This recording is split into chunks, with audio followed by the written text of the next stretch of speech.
Hey there, this is Pastor Eddie sitting in my office and thought I might start a series for all of you of my classic bullywink bullfrog stories.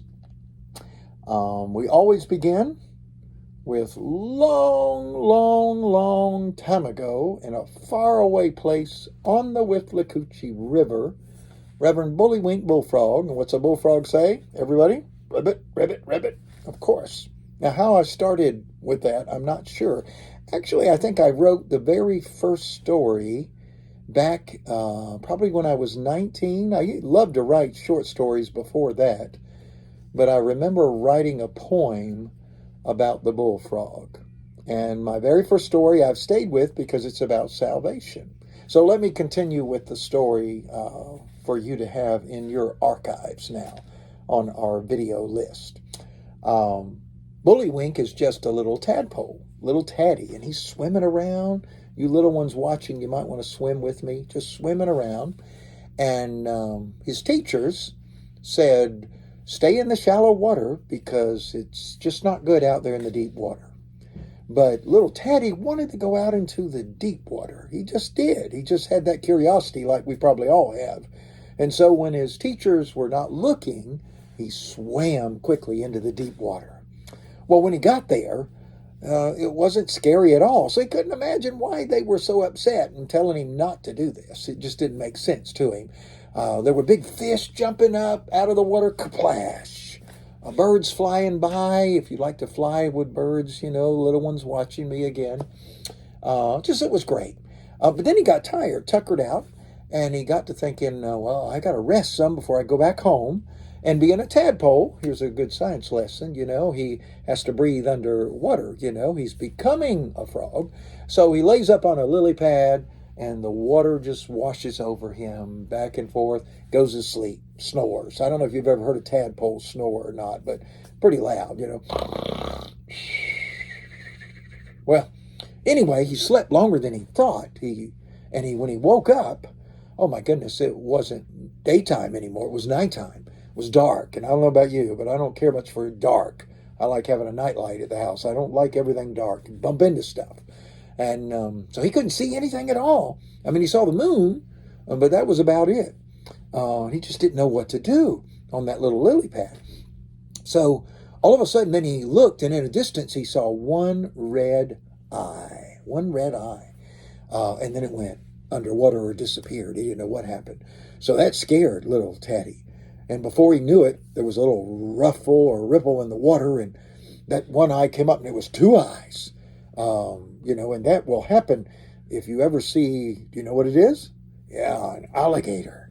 From a distance at night, if you're shining a light, for those of you that are out at night on the water, a gator from a distance with a light will look like one eye, and it's red. It's a red eye. Do y'all know what color bullfrog eyes are? Good question to figure out, huh? It's not red. Well, anyway, that one red eye came up, and then the jaws opened up and said, little Taddy, why are you out here? Why did you disobey your teachers?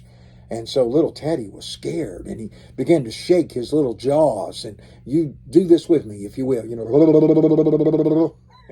If you got false teeth, I would not recommend that. So he was just scared.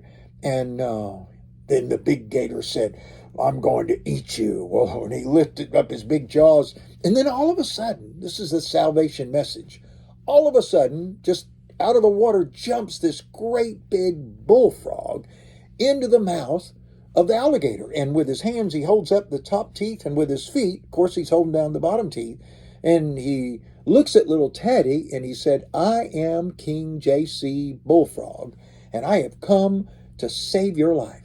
And with that, of course, the big old gator's jaws come down shut, and rolls in the water like gators do, and it knocked Taddy sideways, and he began to swim off that lily pad this way and that way, and this way and that way, because the water's dark, he doesn't know where to go, and he just kept swimming, and finally, finally got back to the shallow water where his family was, and everybody been looking for him, and the teachers and everything, and he went right up to the teachers. He saw them first, and he said, "I will never disobey you again."